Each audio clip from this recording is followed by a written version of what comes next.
All right. Here we go, back again on the other side of the coin. All right, we are back again on the other side of the coin, ladies and gentlemen. It's been a while. Finally, we're here with the live show. I have to admit, it's tough to do the live shows now because of the time difference. As you all know, I live in Sydney. Taron's in UK. Some of my guests are all over the world, and it's very difficult to manage the time. But it is what it is. We're here. Hopefully, we can do a few more lives. But I'm hoping you guys are enjoying some of those smaller videos as well. Please give it some love if you can. It'll be much appreciated. And yeah, before we start the show, I'll definitely do a shout out to all the people that are here. Please comment up as well. But before we do that, Taron, my boy, how you doing?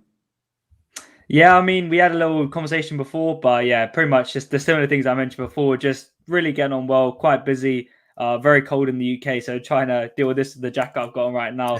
But yeah, apart from that, really have to back on the channel where my kind of football media career, shall we say, kind of started. But Yes. Yeah, no, really happy to be back on with you, Miz, and yeah, really excited to get into it.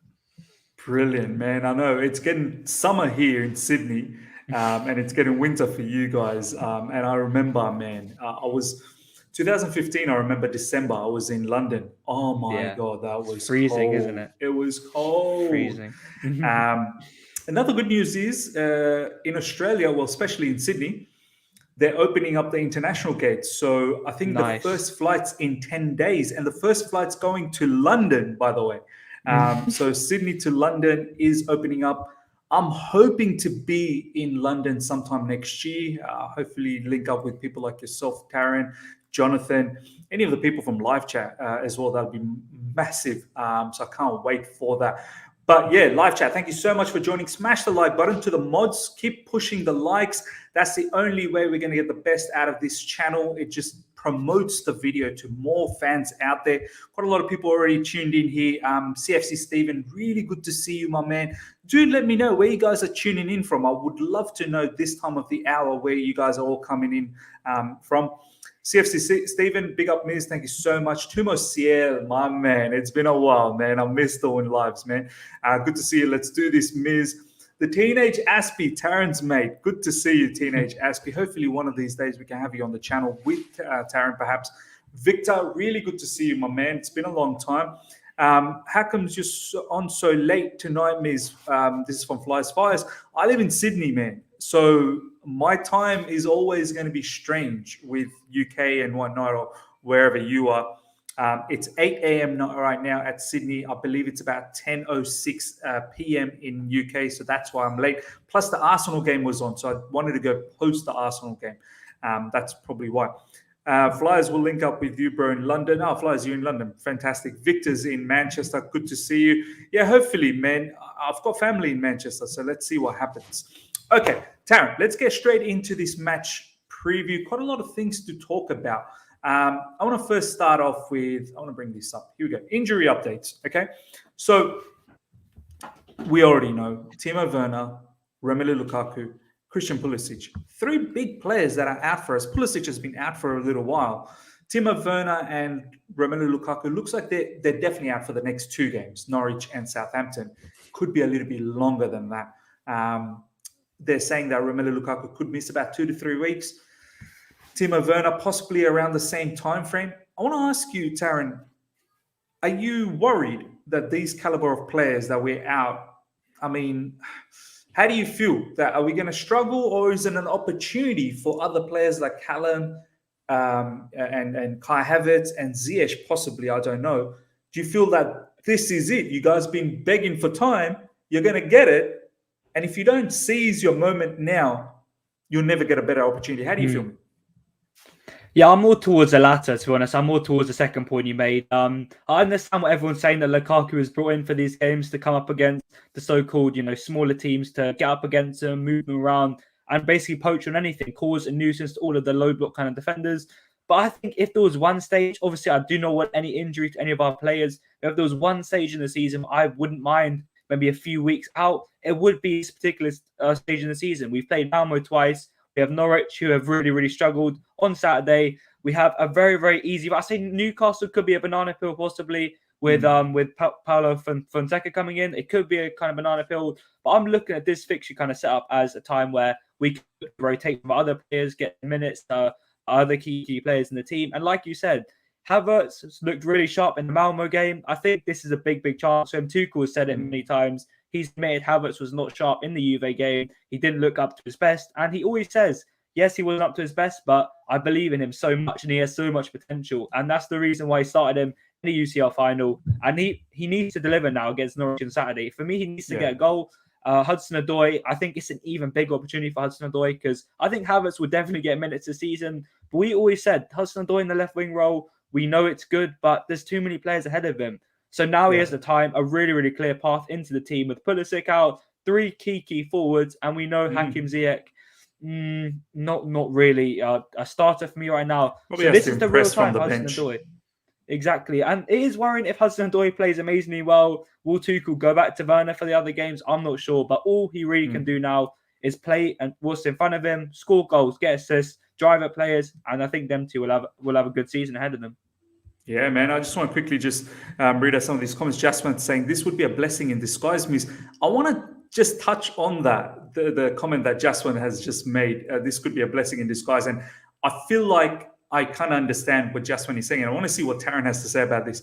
I mean, Taron, Timo Werner and Lukaku they looked good. They looked good as a combination, but I feel like there's something missing just behind them, that connection, a creative midfielder that can connect everything. But at the same time, also, Lukaku up front, at times I feel like last season, Taron, when there was the front three, it was a fluid front three.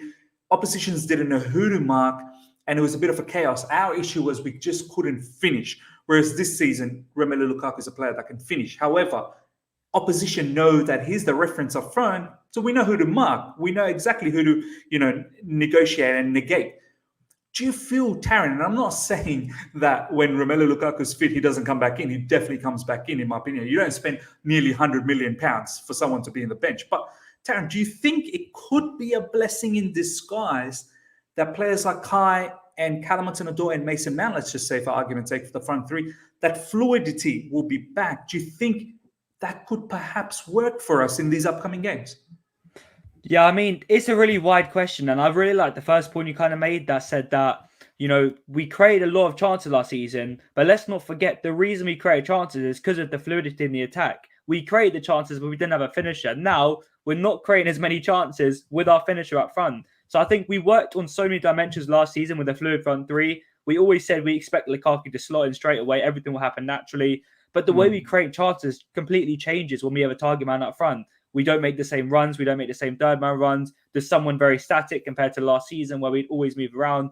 So, it's almost like we want to create the same amount of chances last season while having a target man, but then we'd need a 4-2-3-1 to do that with the fluid front three behind them. So, it's interesting. And I think blessing in disguise, I always think of the phrase in my life as everything happens for a reason. Obviously, like I said before, we don't want it to happen. I never wanted Lukaku to even have 1 minute out for us personally. But everything happens. Havertz, I feel like now he knows that it's not an easy route into the team anymore. Every time he made it last season, yes, it was a little bit easy for him. He knew he was probably going to start ahead of Abraham, start ahead of probably Hudson-ODOI in the forward areas. But now, if he doesn't perform in every single minute he has on that pitch, we have the 100 million bad boy on the bench ready to come in. So, I think everything happens for a reason, like I said, and they need to take this opportunity. And what better game to do it against than bottom of the league? 100%. I feel the same way as you as well, Taron, that there's never a good time for injuries. No one wishes injuries upon anyone. But if there was a time for some of these players to sort of be on the sideline, this is probably it with some of the fixtures that are coming in. And no disrespect to our opposition.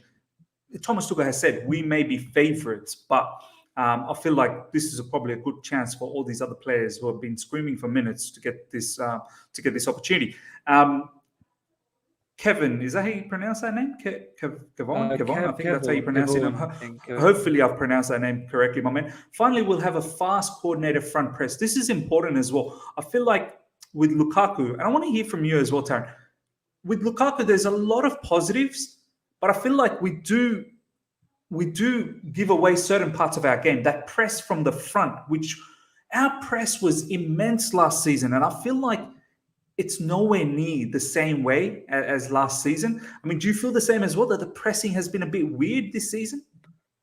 I'd say from the midfield back to the defense, I think we're always quick to get onto the ball, but from the front, I mean, it doesn't look the same at all. And I think that's fair to say that. I'll get into why this is in after I've kind of said what I'm about to say now. But yeah, I feel like last season when we talked about the press, when the players were interviewed about the press, I'd always say it's not just us that played well, the defenders. It starts from the front, and now we don't really hear the players saying that anymore. And you can see it on the pitch, Lukaku. He's not a pressing forward at all. We can say that he has so many world-class attributes, but maybe one of his declines is his pressing.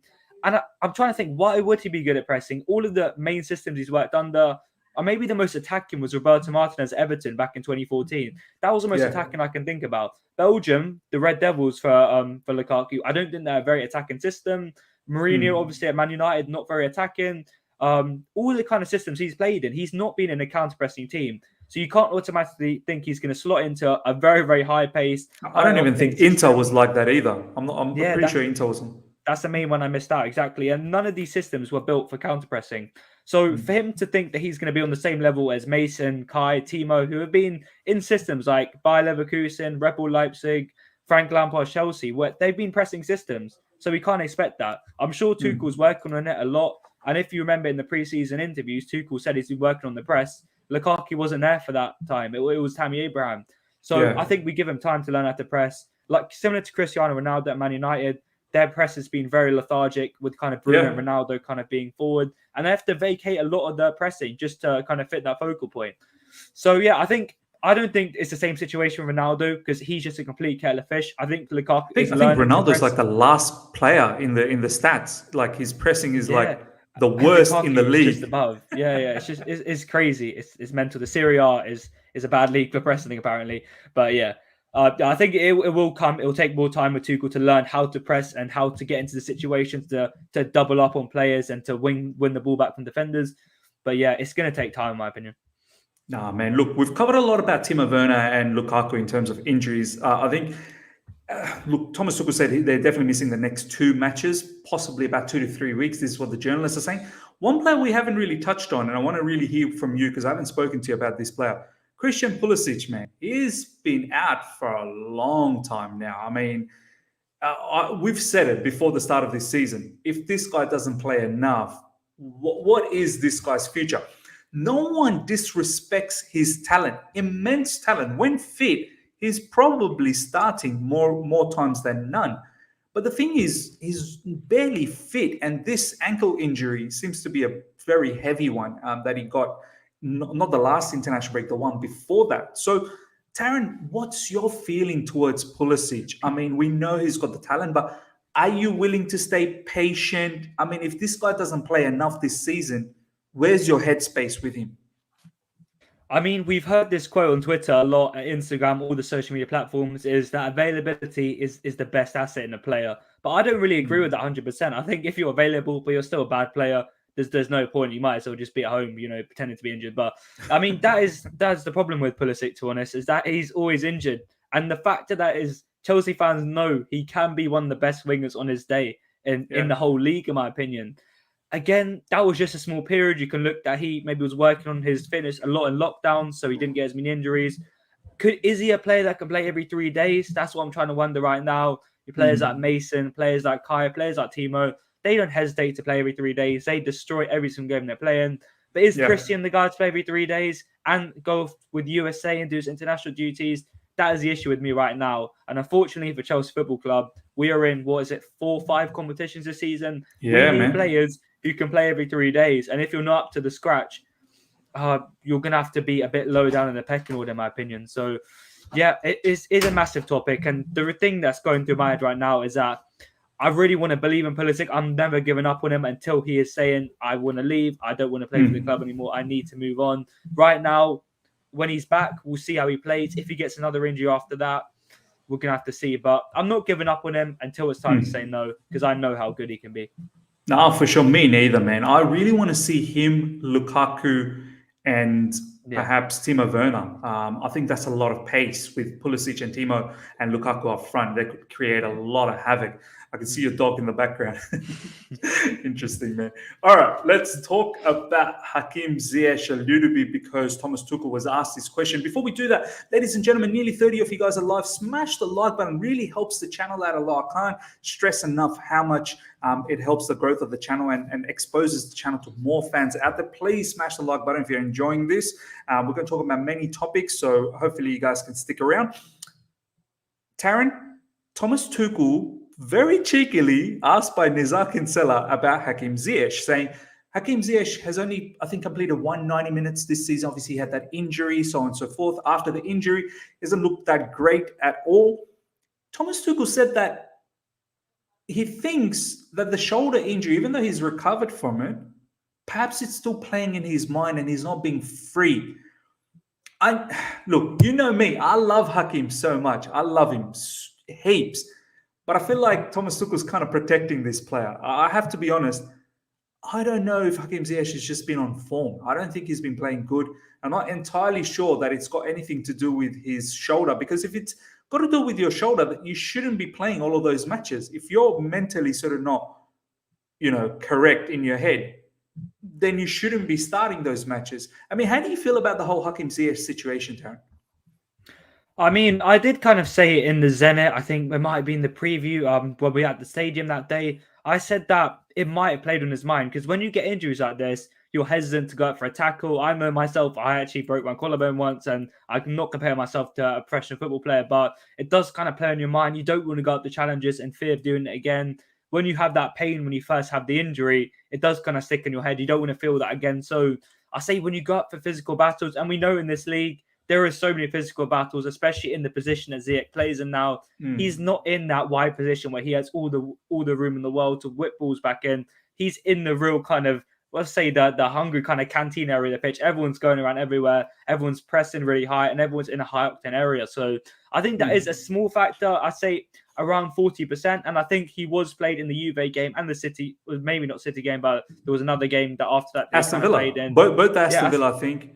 The Juve game, Zenit game as well.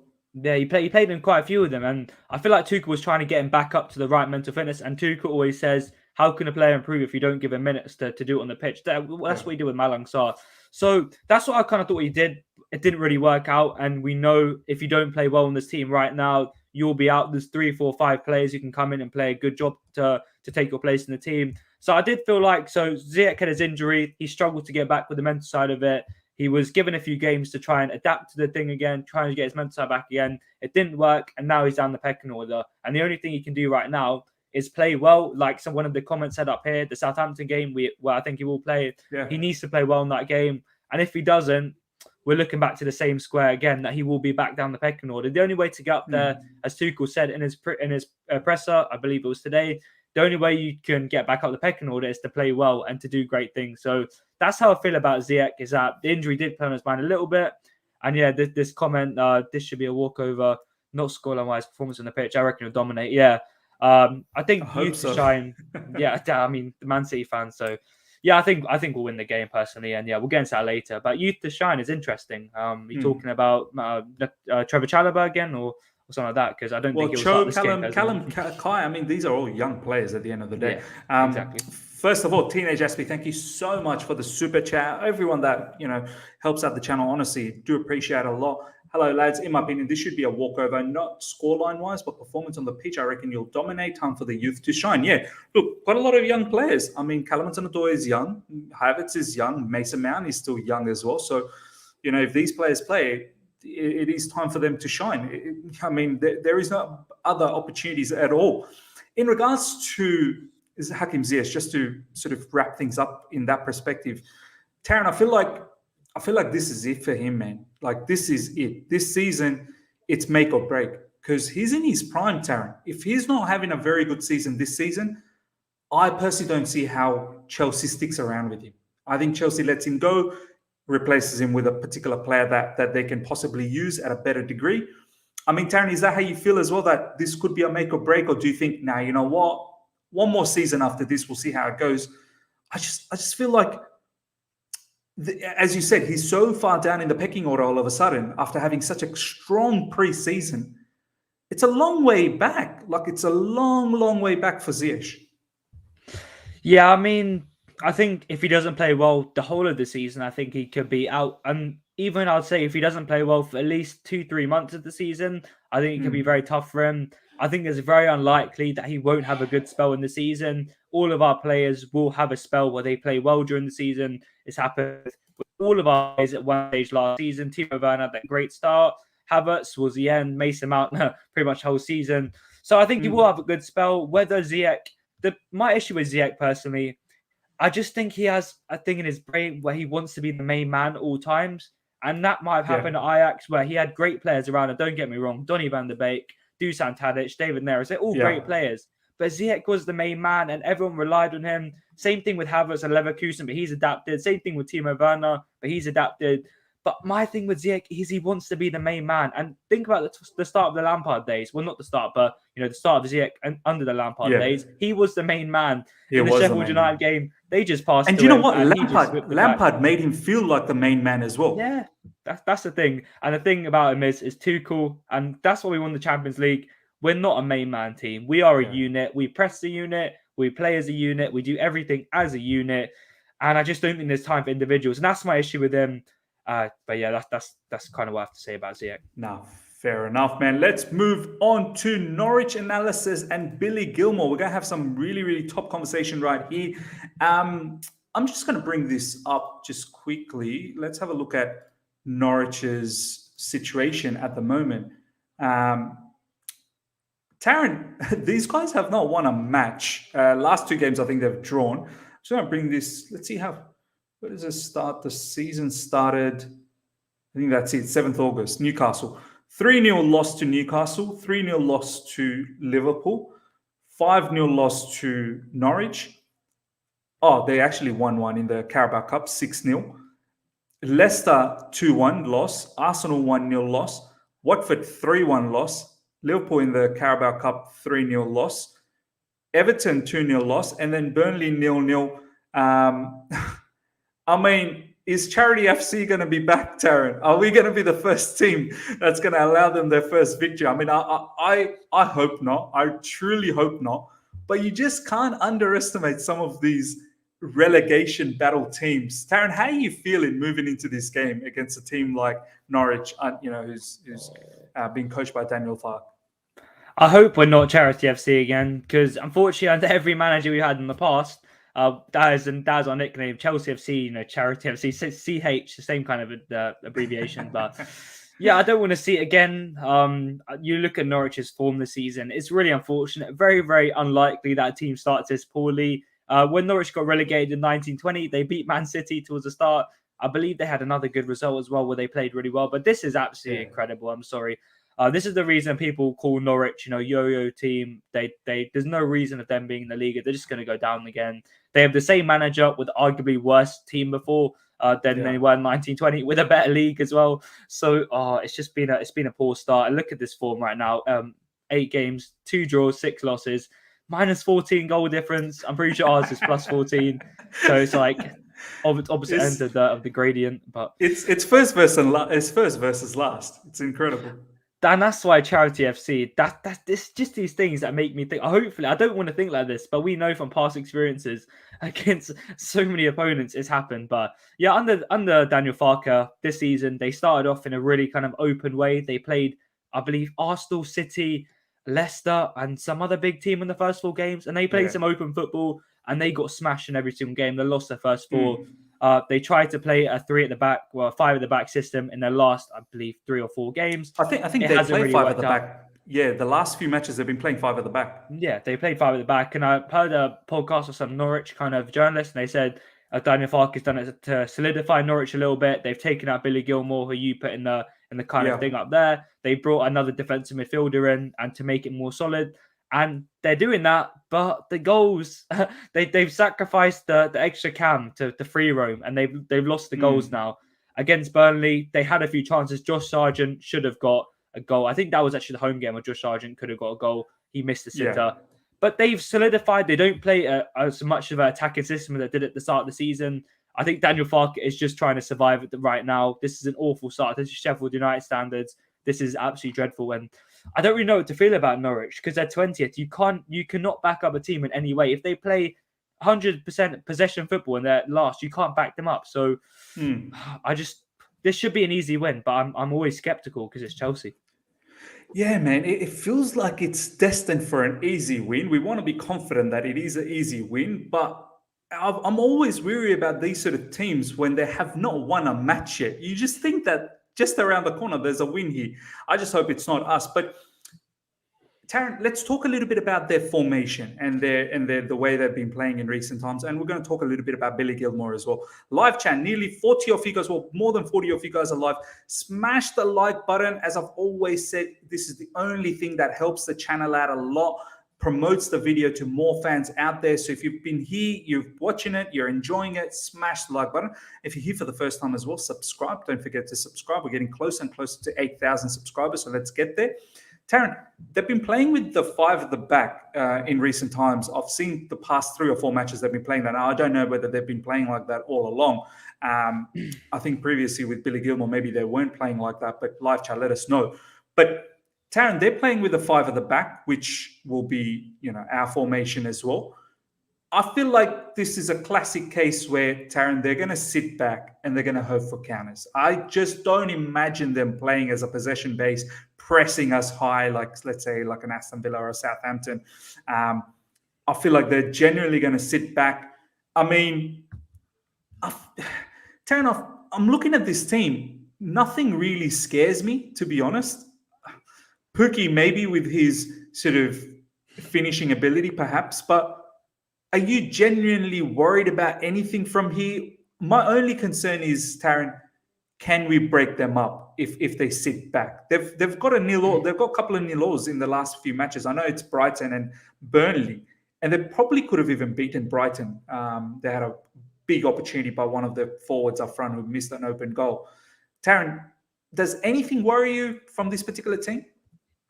I mean, you mentioned that if they kind of played, if their first few games were attacking, was it 5 at the back? Well, their first few games, they tried to sit back, but they also tried to play some kind of attacking football in the break, but they were so disorganized and it just didn't work at all. There was no balance in their team from the defense and midfield to the attack, and they ended up conceding and creating basically 0 chances.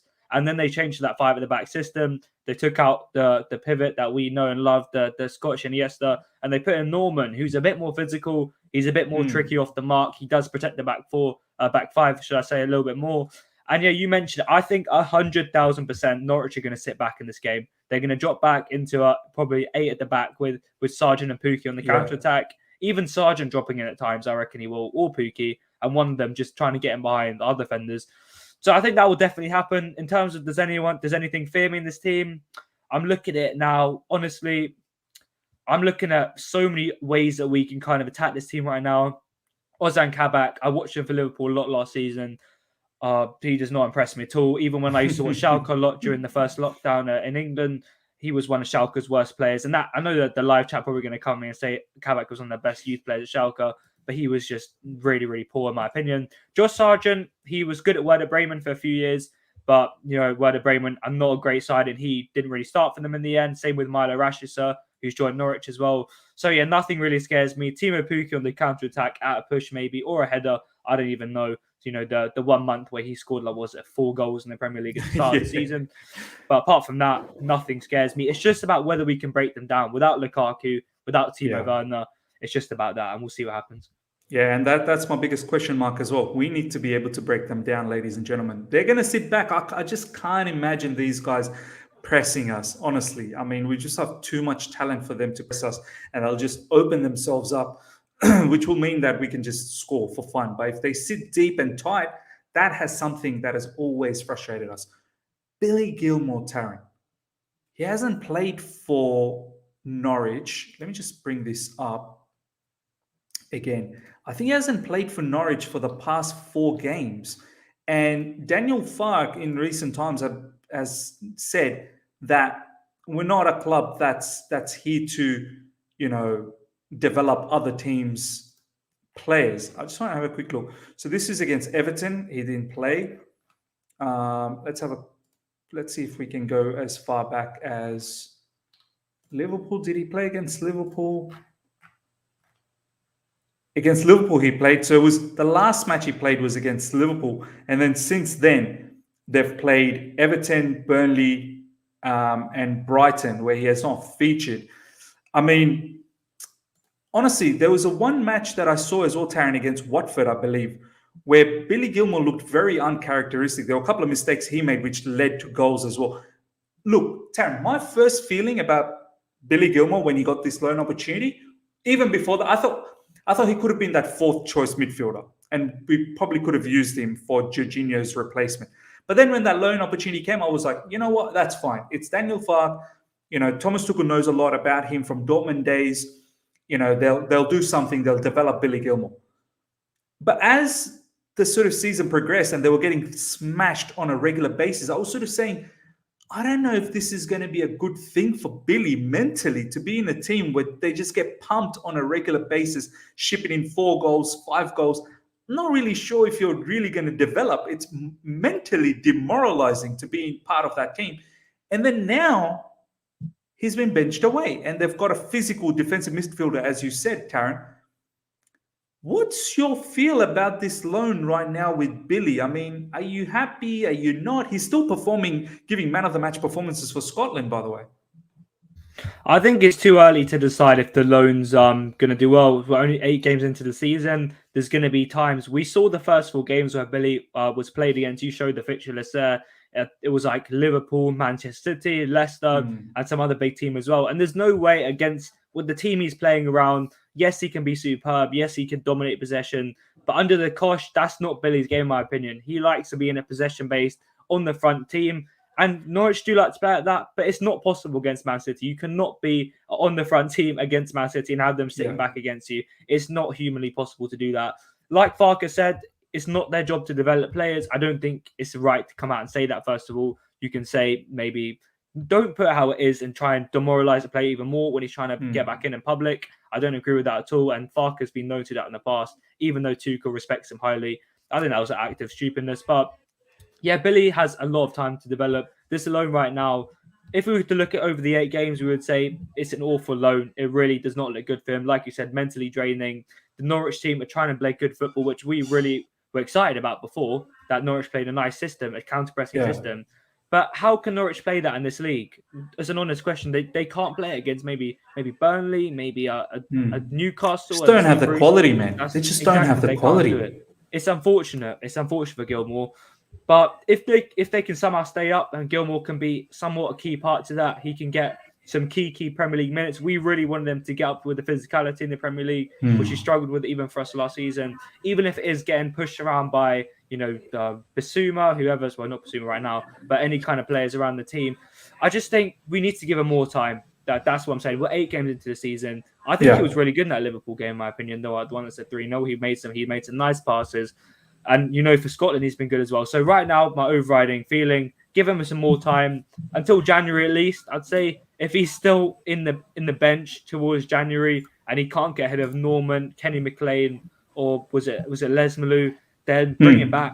Bring him back. If he's not playing at all before January, what is the point? If he's not playing for Chelsea and he's not playing for Norwich, if he was at Chelsea, to be under Tuchel at least in training to understand where to play and stuff like that. But if he's at Norwich, not even with Tuchel, maybe on the phone once a week, I don't know, with Daniel Farke, who's literally pushed him to the side, bring him back. But like I said, 15 games till the January transfer window? That is enough time to completely change it around. And the haters right now, I don't agree with it personally. I don't agree with people who are saying it's a bad loan right now. It's way too early. You can't decide. Like people who are saying writing off Sal right now and saying 8 games in, Sal is just not good enough. There's no point because he has so many more games to prove that he's worth it, and he will have opportunities. Same with Gilmour. Yeah, man, I'm truly hoping this is the case. I mean, look, from a Norwich perspective, Daniel Farke, I know what you mean. Like, you shouldn't be saying that kind of stuff in public, but I can understand his frustration. This guy's trying to keep his team, in the Premier League, and he's getting questioned about Billy Gilmour. He's probably the last thing he's thinking about is Billy Gilmour's development. He wants to make sure that Norwich stays in the Premier League. That's more important for him. The issue is the last couple of games they've been getting, draws, 0-0 draws without Billy Gilmour. So that would probably mean they'll continue on that way. I mean, against Chelsea, Billy Gilmour can't play anyway. But, if they start getting some points without him, that could It's mean... a great comment by Werner as well. The last one, by the way, really, really great comment. Look at the bright side. Ruben Loftus-Cheek went on loan for Fulham and got relegated, and he's playing brilliant for us. Yeah, look, I've said it many times that don't disregard the loan. I think you look at someone like Trevor Chalobah. He mentioned in recent times how much the loans have helped him. We disregard loans a lot, but it does have to be a good loan. Do you know what I mean? It needs to be a loan where you do something about, yourself, your development. So hopefully that Billy Gilmour doesn't get demoralized, because, Ruben Loftus-Cheek has actually mentioned the time at Fulham was tough. Mentally, it was tough for him. But maybe that's what made him stronger. Maybe now this is why we're seeing him so strong. So hopefully all turns around for Billy Gilmour. Okay, let's now move on to the next piece, which is the most exciting piece, ladies and gentlemen. We're going to get into the Chelsea predicted lineup. Before we do that, 50 people live right now. Smash the like button. Let's get those likes up to 50 straight away. If you're here and you're enjoying it, you're definitely going to enjoy this piece a lot. Smash the like button if you're here for the first time as well. Subscribe and share with many other fans out there if you can. All right, Taron, Chelsea predicted lineup. I mean, let's just put this in. The bad boy Mendy, there's no doubt about that. One of the best. Would you say, Taron, is the best? Would you call him the best in world football right now as a goalkeeper, or probably top 3? Would you go as far as saying he's the best at the moment? Oh, I really want to. I'll say he's second best, to be completely unbiased. I really do want to say he's the best because of how good he was in the last, whole season even. He's faced more shots than he has even from January to when Tuchel came in, the whole of last season. And he's dealt with it. He can deal with games where he doesn't have to save much, and he can deal with games where he's under the cosh all the time. But I think it hurts me again as one of my best friends is a Bayern Munich fan, but Manuel Neuer is still above Mendy, in my opinion. You put Neuer still above him, yeah? Yeah, 100%, unfortunately. Neuer is above Mendy, but Mendy is catching up and he will be there very soon. Trust me. Yeah, man. His numbers, his stats are incredible. I mean, these clean sheets are just piling up and piling up and piling up. For me, he's an incredible shot stopper. His ball playing ability is getting there as well. I completely understand when you say about Neuer, because Neuer's ball playing, that sweeper keeper sort of style of play, and Neuer is also fairly good. In fact, a very, very good shot stopper. At the end of the day, Mendy, I feel like that ball playing is probably the only thing that probably edges for Neuer at the moment. That's my perspective. Then again, it's not like I watch every goalkeeper out there. But for me, Mendy is very, very strong. Okay, Taron, I'm going to let you start with the back 3, and then I'll have my say. Who are you going with your back 3? Left centre-back, Rudiger. And I've just seen a comment in the live chat. Not a good sign. It's difficult to see Rudiger sign a new contract by Di Marzio. That's not what you want to hear on a Friday night, fortunately. But do you want to make a comment on this one before I move on to the next one? Yeah, man. This has been going on for a little while now, Taron. It's difficult to see Antonio Rudiger sign a new contract at Chelsea. I mean, Taron, I've said this, man. I mean, he's coming to sort of his end game. I know he's 28, he's in his prime, but his next contract is his probably final big contract. He's thinking about his family. He's thinking about his well-being. He's demanding a lot of money, which I don't think is unreasonable at all. But Chelsea, I'm scared, Taron. I don't think they're going to give him that money. He's asking somewhere around 200 to about anything in excess of 200K per week, which honestly, that's reasonable. But I think it's the number of years, Taron. Like Chelsea may give him that 1 year, maybe for 1 year or 2 years max. But they're not going to give him for 5 years, 200K. Do you know what I mean? Because you don't know where a player may be in 5 years' time. Right now, you're good. Maybe we can give you for another year or 2 years. Because Chelsea's scared that once this guy hits 30s, who knows what the form is going to be like. Is Thomas Tuchel going to stick around as well? Because he's been playing great under Thomas Tuchel. We've been known for chopping and changing, managers. I hope Tuchel stays around. And the fact that he's going to be free, Taron, and he's going to be able to negotiate with all other clubs come January. And when you don't have to pay transfer fee, you can bump up the wages. So I'm worried, man. Taron, what's your thoughts? I think I mentioned it on a stream we did before as well that, yeah, I think 200k a week is definitely acceptable and we would give it to him. But we know at this club, we do not give 5-year contracts to players that are about to turn 30 or 29, 30, just for the future. We don't know what's going to happen. Maybe John Terry was an exception, obviously. Yeah. That's the issue. Rudiger wants a place where he will have a 5-year contract where he can finish off his career. He does not want to be moving at 33 years old to Real Madrid while he's, he doesn't want to be playing for Real Madrid when he's 33, 34 years old. If he wants his big last 5-year move, he wants it now. And he wants to do the contract very, very soon, in fact. And if we do not offer that money to him and the 5-year deal, why would you blame him to move? He's basically, even if he win the Premier League this season with Chelsea, he's basically won everything that he can win. So maybe he just wants one more, try a different club. Like this comment says, Real Madrid could be a nice kind of final 5 years to his career.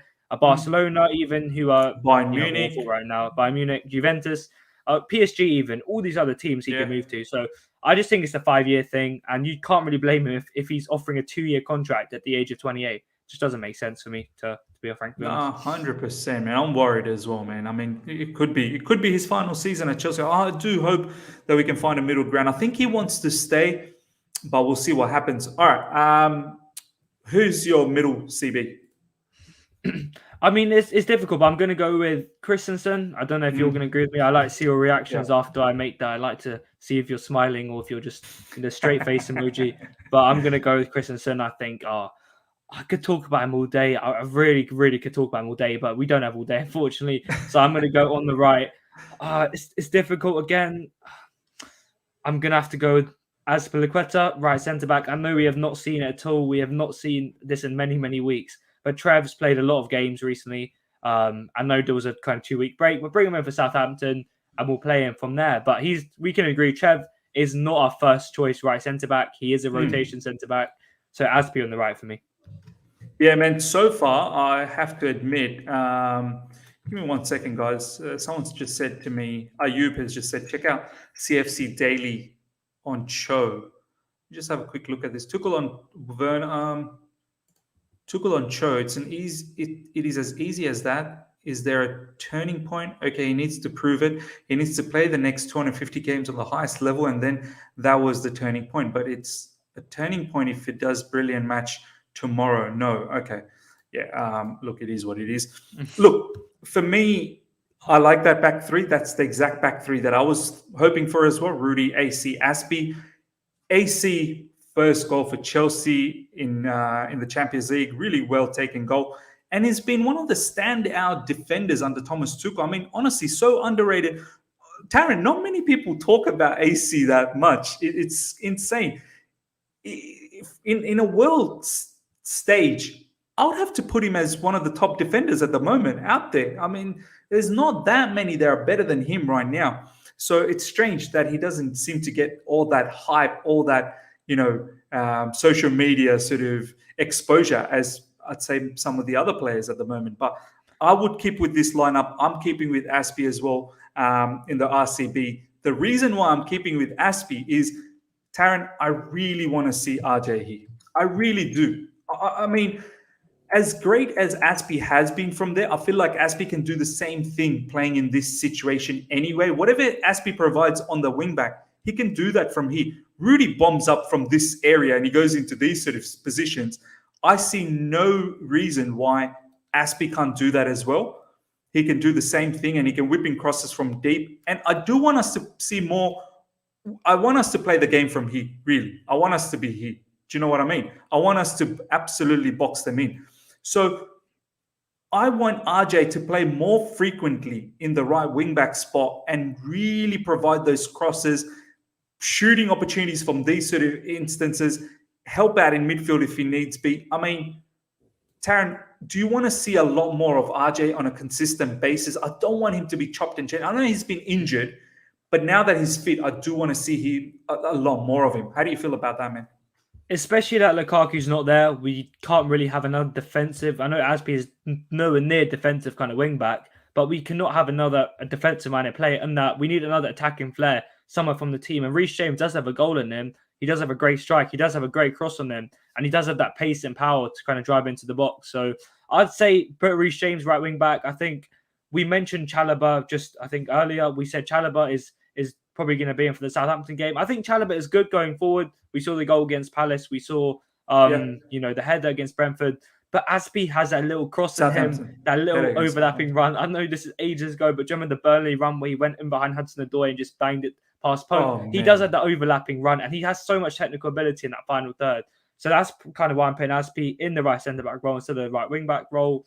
And yeah, I mean, I do agree with that. And I know you mentioned AC just very quickly. I want to mention this. I would say AC is the best defender in the world right now. And I know this is crazy and a crazy statement. I don't think it's crazy at all. I honestly don't think it's crazy. I think he's been crazy at the Euros for Denmark. For Denmark, he's been unbelievable as well. And his record, clean sheets record, was it 42 and 52? And Rudiger's up there as well. But I think Christensen is the best. The best. And I'm saying it now. The best. But I don't know how Rudiger and Andres Christensen weren't in that 30-man nomination for the Ballon d'Or. No. I really don't understand. There were some funny names there, bro. There were some absolute funny names. And I can't believe Rudiger and Andres Christensen weren't there. It is what it is. I mean, as I said, want to see a lot more of Reece James on that right side. And Taron, I just want to quickly ask you, a lot of people say that Reece James in that position, he just doesn't have that confidence, doesn't take his man on. He keeps passing it backwards. I feel like saying, Taron, that's where Thomas Tuchel needs to come in and say, that's where coaching comes in. And he needs to just tell Reece James, mate, go out there and express yourself. Like, don't be scared. You're playing as a right wing back. Go out there and threaten the opposition. I don't think Reece James is a player that can't do that. I feel like he has that in his locker. Taron, do you feel it's as simple as Thomas Tuchel just telling Reece James, mate, go out there and just be explosive in that side? I think it's a combination of, yes, coaching and also developing your body in a good state to do that, whether it's getting a bit more agile, working on your agility and balance, getting a bit more slim to drive at players a bit more. And we've seen Reece James. He was a bit more bulky last season. He does look like he's worked on his lean muscle. He is looking a bit more kind of slimmer, and he is working on that. The coach can come out and say all these things to you, but you need to be working on it in the training ground, getting your body in the right stage, taking on players in training, working on that a lot more, and you will do it. And like you said, he does have all the attributes to do that. He has all the attributes to be a really explosive, attack-minded wing-back. You can do that, and he can take people on. He has the technical ability. We've seen the pace in the past. People say he doesn't have a lot of pace. Oh, come on. We've seen that explosive pace. And I mean, you mentioned that he is quite maybe passive at times. He does pass the ball backwards quite a lot. And I'm not going to lie, he does do that quite a lot. But against Norwich, I think he'll be fine, and he will do that quite a lot. I hope so, man. I hope so. All right. I think this one, let's keep playing Chilwell. Yeah? Yeah. There's no arguments. There's no arguments about that. Let's Alonso could probably play against Southampton, so I've got no issues with Chilwell's been playing pretty well in recent games. Scoring it's the goals. It's the goals. Yeah, we can't drop him for the goals. And you know what, Taron? I like how he's playing in these sort of areas lately. He's sort of hanging around this area. Yeah. Just outside. I've realized that. Yeah, he's been making them kind of Alonso-style runs, kind of make it into the box. And his technicals, his finishing's been great as well. His left foot technique for the two goals, the Southampton and the Brentford game. Great volleys. And even for England. Yeah. And even for England, he was making that run forward. He got into the back post and did that. So yeah, like I said before, we need more attacking players without Lukaku in there, especially Chilwell and Reece James will have more of a responsibility to get forward and support Havertz and Hudson-Odoi and Mount. So yeah, they need to be making them runs again. You're right, yeah. 100%, and I'm liking how he's underlapping and coming in these sort of areas to join in the act and providing goals, which is very, very crucial. I do want to see him a lot more hitting the byline and then cutting it back in for our players. But then you do need all of these players to join into the box. But Chilwell definitely starts in the middle. I'll go first, and then you let me know how you think about this. I do want Thomas Tuchel to take the game to Norwich. No disrespect to Norwich. We should be able to pace them at home. I'm going with, look, Jorginho and Kante played. You can take a pick between Kovacic and Jorginho, but for me, maybe I'll go with Kova. And it could be Jorginho as well. It doesn't really matter. Maybe in the background, I'll just have Jorginho as well. But for me, it has to be Kova and Ruben Loftus-Cheek. That's the combination I'm going with. Or Jorginho and Ruben Loftus-Cheek.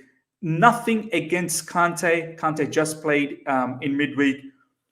I want us to have more attacking players. I feel like Ruben, and this is what I want to see more. I want Ruben a little bit further up. Essentially, what I want, Taron, is I want us to box them in, to be honest. I want us to be like this. I want most of the games where we play like this. Do you know what I mean? So in that sense, I want Ruben to be the player to link up with all the other attackers. I feel like Kante in these sort of areas, he's great without the ball to win the ball back, interceptions or whatnot, but we've seen it many times. Kante, especially as well against Malmo, at times Kante would be like, let's say these are all the players, Kante is like the number 10. And I feel like, I don't want to be disrespectful, but that's not his role. He's not there to find the key passes. And it frustrates me when he's in these sort of areas and all of these players are lined up. That's where you need a proper attacking midfielder that can find those passes to all of these players. I mean, what do you reckon, Taron? Would you go with Cover and Ruben Loftus-Cheek? What's your thoughts? I think if we're counter-pressing against a high block like we saw against Real Madrid last season, I think Kante is perfect because then there's only 3 players against maybe 4, and we saw the pass to Werner, then Havertz at the crossbar, and then everything happened from that. But against a low block, when Kante wins the ball back high up, then you see 5, 6, even 7 players in front of you, and Kante is not a creator, in my opinion. He's not a creator. He's a great we know he's a great counter-presser. He's world-class in his own abilities. But creating is not natural to Kante. He's not a naturally assist-minded player. He's not Mesut Ozil, let's put it that way. And I just think in this game, we need more of an attacking player. Jorginho is another option who can control, dictate the possession, and allow everyone else to go forward. But I'm bringing it back to Lukaku again. We need more attacking flair. We need someone to support the front 3. We need a connector. We need another player in there. And Loftus-Cheek, if he wins the ball high up, we know he has a technical ability to affect the goal, to make a pass, to have a great shot. And same with Kovacic as well. It's not like Loftus-Cheek were relying on him. If Loftus-Cheek wants to pull back into that number 6 position that we've seen a lot, then Kovacic can go forward, do the same thing. And that's what I want to see exactly in this game, is that pivot. That's what I had written down here. That too. If they you can imagine, they can rotate. You know what I mean? Like it could be Kovacic going forward, or it could be Ruben Loftus-Cheek going forward. But I feel like we don't need both the players to be like this. Do you know what I mean? Yeah. We can push one to be here and the other one to be there. Do you know what I mean? Like there is still 3 defenders there. Yeah. And you even saw Jorginho making them runs into the box against Malmo, which is incredible. I don't know if you picked up on that as well. He was making some mad runs into the box. Yeah, he was. And I feel like Tuchel is working on the pivot, being more dynamic in the front 3. Last season, we always talked about their main job in this team is to recycle possession, to counter press and give it to attacking players. But now I feel like Tuchel has worked on this. He's told them when you win the ball back, you have to do something. You make a run into the box, you join the attack. We have 5 defenders to support you, 3, and they're all world-class players. So take a risk, especially against Norwich. We need someone like Ruben Loftus-Cheek who's physical. We have to. Exactly, and we have to. And I think them 2 pinned in. If you want to change the diagram a little bit to put Kova and Loftus-Cheek a bit higher up, and we're kind of pinning them in, and everyone's kind of there, it could be such a great kind of dynamic there. So that's what I'm going to go for. I want Loftus-Cheek to be as dynamic as ever, and I want him to be counter pressing that high up team. 100%. Chelsea perspective, really good to see you. I think we don't give Kante enough credit for his ability to create chances. The stereotype is killing me. We're not trying to slander Kante. Let's be honest. If I was to ask the live chat, nearly 75 of you guys are on right now, what would be Kante's strongest skill set, or what would be his strongest traits? You wouldn't say creating chances is his strongest ability. That's not what Kante does. That's not what he has done for the past how many years that he's played in a professional level. I just don't want to see Kante in these sort of areas. I really don't. Because most of the times against Norwich, this will be the scenario. I'll kid you not. This will be the scenario. Most of the times. Let's just say this is Kante. It's like this. Most of the times, we're going to see this particular formation take place against Norwich. I don't want to see Kante here. I really don't. But then again, I'm not saying we don't need Kante. You could very well have Kante. You could very well have Kante here. Let's say, for argument's sake. Let me just fix this up. Let's just cross that. You could very well have Kante here. Kante does that for France. Do you know what I mean? Kante does that with Pogba, with France. But the thing with Kante, when he's in these areas, sometimes he tends to go up and then leaves a whole gap here, which then exposes the back three. Now, that may be okay against Norwich because it is still three there. But against quality teams, we're going to get caught out. Kante, if he was disciplined enough to just stick there, and this is what all the coaches have said, Kante just has this natural ability to chase after the ball. Do you know what I mean? He can't just be sitting there. So, and if we get a sitter, let's say we have Jorginho. If we put Jorginho, and then we have Kante. I just don't like Kante in this location where he needs to find the passes to the key players. I mean, Taron, am I talking rubbish here? What's your thoughts? Chelsea Perspective thinks that the stereotype is killing him. Nah, I don't think it's a stereotype at all. And like you said, I'm not trying to say that Kante is bad at creating chances. I'm just saying it's not one of his best attributes. If you think about it, who would you rather have in that key area? Ruben Loftus-Cheek, Kovacic, or Kante? I'd say it goes Ruben Loftus-Cheek, Kovacic, and then Kante. And Kante is just world-class in winning the ball back high up. But especially against Norwich, when you win it there, you need players who are going to play a defense-playing pass, who are going to do something, who are going to, win the ball back in the area and also create goal scoring opportunity. And I feel like Kante will win the ball up, but then he will see 3, 4, 5 defenders in front of him, and it'll be very difficult. If we have Loftus-Cheek there, he can win the ball high up, then bulldoze past someone, find the pass, have a shot, use technical ability.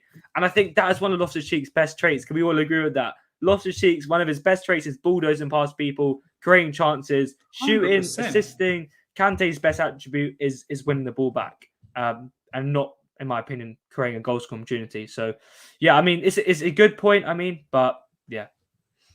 No, 100% agreed. 100% agreed, man. All right, let's bring it back to the formations again. Who are your front three, bro? And then I'll go with mine.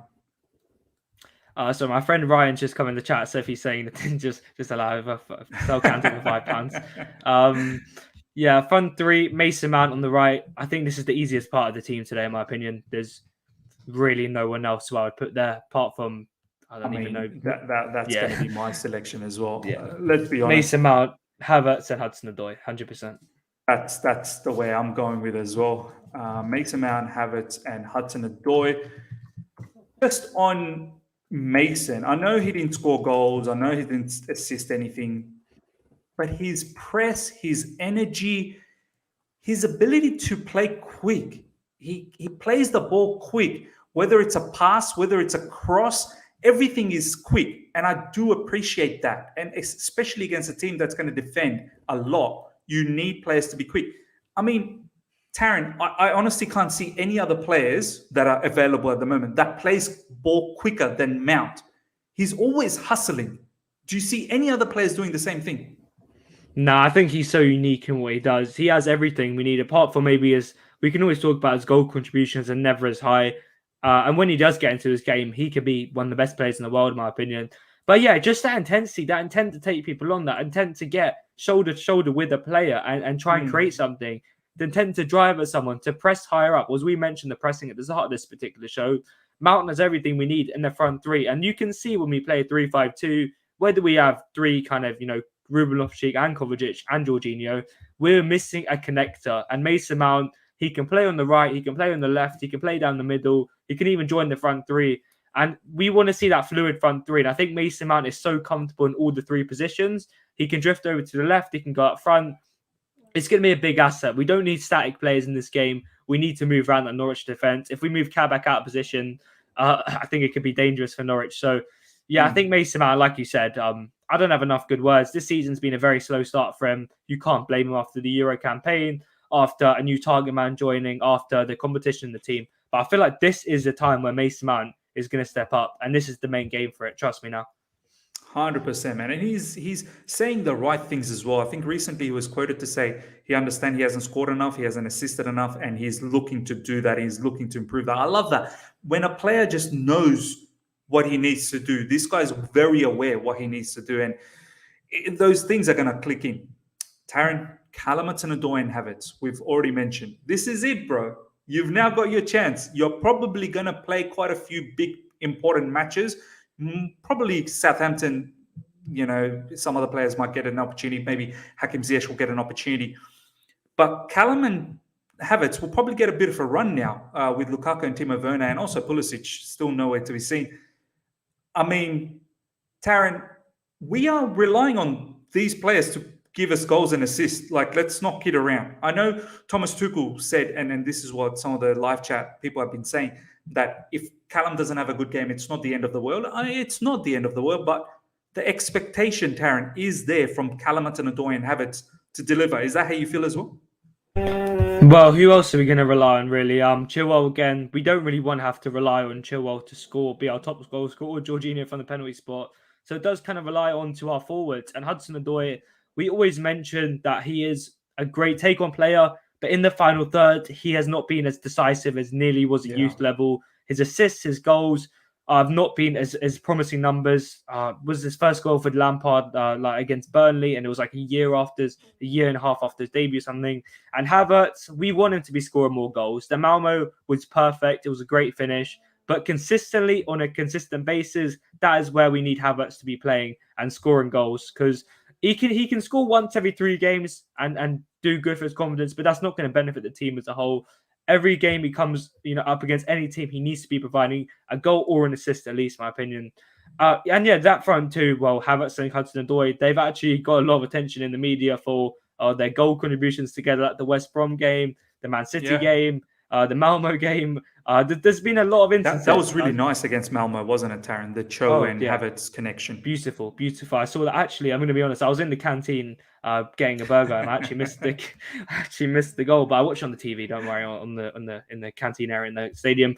But yeah, it was a great driving run. We want to see this from Hudson-Odoi. We've seen since his injury, he's not been as fluid as taking on players. But this is what we want to see: that dynamic kind of explosive speed. And I'll just say, Havertz's timing of the run, he just held his run a little bit and then he was gone. And it was a world-class finish. It was beautiful. So we want to be seeing this. And them two, I think it's weird to say, but some people may just naturally connect in the way they play with each other. Timo Werner, Lukaku will take time to develop. But I think Havertz and Cho, they didn't even play a lot in the Lampard's second season, but they had a natural kind of knack of when to play 1-2. Just a natural chemistry, right? Yeah. Just a natural kind of way their game starts matching each other. I don't know what it is. And hopefully we'll see this even in the Crystal Palace game where Havertz was world class. We saw that link-up play. Yeah. So yeah, I want to see that again.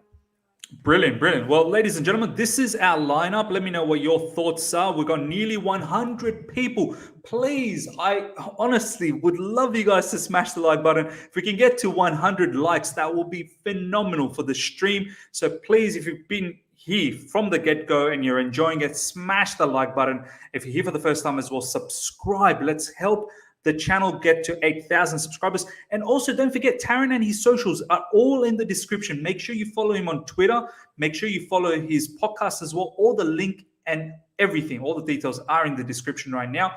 This is the lineup: Mendy, goalkeeper; Rudiger, Andres Christensen, Aspie, the back 3. Probably Thiago Silva will feature against Southampton. This is the sort of ideology that I'm having. Chalobah will probably feature against Southampton as well in midweek in the Carabao Cup. Reece James in the right wing back, Chilwell as a left wing back. We could possibly see either Kovacic or Jorginho. That's the predicted lineup that we're going with in the middle, along with Ruben Loftus-Cheek. Up front, CALLUM HUDSON-ODOI, Havertz and Mount is the crowd favorite at the moment. This is the one that we want to see. Ladies and gentlemen, let's now get to the final part, which is the score prediction. Taron, what's your thoughts, my man? I would go for a massive 5-0 win, but even against Malmo, who are one of the worst sides, honestly, to be completely respectful, but also a bit of banter, they're one of the worst sides I've ever seen live in my life. And we only managed to beat them 4-0. Malmo was bad. They were just the champions of Sweden. I don't know if they were playing with like a size 3 football or something there, but I don't know how they're top of that league and they're smashing it at the minute. Oh my God. We should have beaten them maybe 8-0 now when I'm thinking about it, to be honest. Yeah, we really should have. And like I said, I want to go for 5-0. You know, I've come on this channel and said 5-0. We've ended up losing 1-0, which is really embarrassing. But I'm going to go with a 3. I'm actually going to go with 4. Why not? Who's going to stop me in the live chat? I'm going to go with a 4-0 win for Chelsea. I'm going to go the Hudson-ODOI double. I'm really going to go with the Hudson-ODOI double. I think this is going to start a big season for Hudson-ODOI, and he's building up slightly. He's building up. The and I think fan base will lose their mind if Hudson-ODOI scores a double. I can imagine the timeline on the train on the way back, just swiping. Everyone just Hudson-ODOI. But yeah, I think Hudson-ODOI 2 goals. Christensen back on. Why not? 2 goals in a row. That's what Kovacic did. Remember when he didn't score his whole career, he got 2 in a row.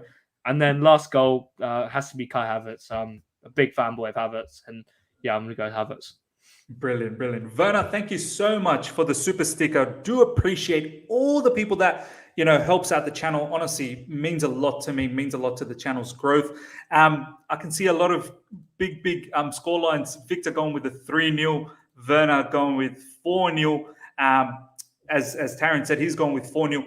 Look, I would love a demolition as well. And some of the bigger teams like Man City pumped them 5-0. Liverpool pumped them 3-0.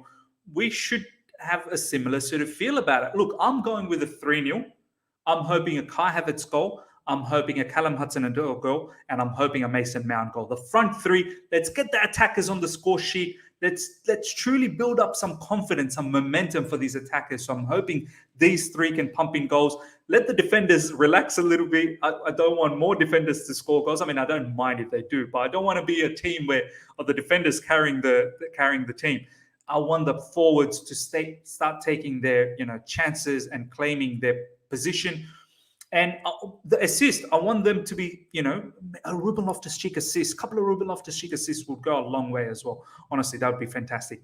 That's our score prediction. We've now finished off the preview, ladies and gentlemen. Hope you guys have enjoyed. We've got nearly 110 people here. Smash the like button. Let's get those likes up to 100, please, if we can. And if you're here for the first time, subscribe and hit the bell notification. I'll be dropping in more shorter videos, and every now and then I might do a live. So keep the notifications on to check out for that. Taron, hope you have enjoyed the preview. Any last bit of information? Have you got any content coming up that you want others to know about, my man? Yeah, thank you for having me on. Honestly, it's felt really good to come back on and give my thoughts. I've really missed it, honestly, to come on the shows and give my thoughts. Bro, I have to say, I missed you so much, man. Honestly, thank you. I have. And this has been great. Honestly, this has been great. Yeah, that's what I feel. I literally feels like I've just weight lifted off. I just feel like I needed this, really, this link up again. And yeah, it was amazing. In terms of the content, all I can say is tomorrow, I'll be going to the game. I don't know if I've given it away. It doesn't really matter. I've done it now. I'll be at the game. By the way, ladies and gentlemen, nothing surprising, but Taron's going to be going to the game. Once again, the channel's been able to, sponsor part of it for Taron to go to the game. So we'll have a watch along. Do look out for Taron pre-game where he's going to join us, halftime where he'll join us, and then post-game we'll do a pre-recording with Taron, and then I'll post that out. Taron's view, I'll have my view as well. Maybe Sean will have, because I want to start doing more fan cams and what they have to say about their reviews. So do look out for that. But yeah, Taron, go on, my man. Yeah, the Norwich game, there'll be some content coming for the channel in terms of that. And just quickly to live chat, if you wanna, let me just check the times on my phone for the radio show quickly. Just give me 1 second. Yeah. Meanwhile, while you get that out, Chelsea Perspective, thank you so much for the super chat. Honestly, you've been a massive supporter for the channel. I cannot appreciate enough. Thank you for this super chat. And guys, keep smashing those likes. Let's get those likes up. Svogenius, good morning. Yeah, it is 9:11 a.m. at the moment. Good to see you, Svogenius. But yeah, Taron. Yeah, I just found the times there. If you want to check out Brilla FM or just BRILA FM on just Google, it's a radio station that I feature on. I do a Premier League preview show on there. Saturday, 6:40 a.m. UK time or 11:40 a.m. UK time. You can check it out. It'll just be 15 minutes previewing all of the games for the weekend. The Liverpool versus Man United game, the Chelsea Norwich game, and also the El Clasico as well. So it's very interesting, and yeah, I appreciate it a lot. But I'm sure the Nigerians in the chat I've heard of Brilla FM, it's the biggest Nigerian radio station, I believe. So yeah, you can all check that out. And yeah, thanks for having me on again. Brilliant, man. Brilliant. Well, there you go, ladies and gentlemen. Hope you guys have enjoyed this preview. We'll see you for the watch along tomorrow. Make sure you're tuning in for that. Until next time, see ya.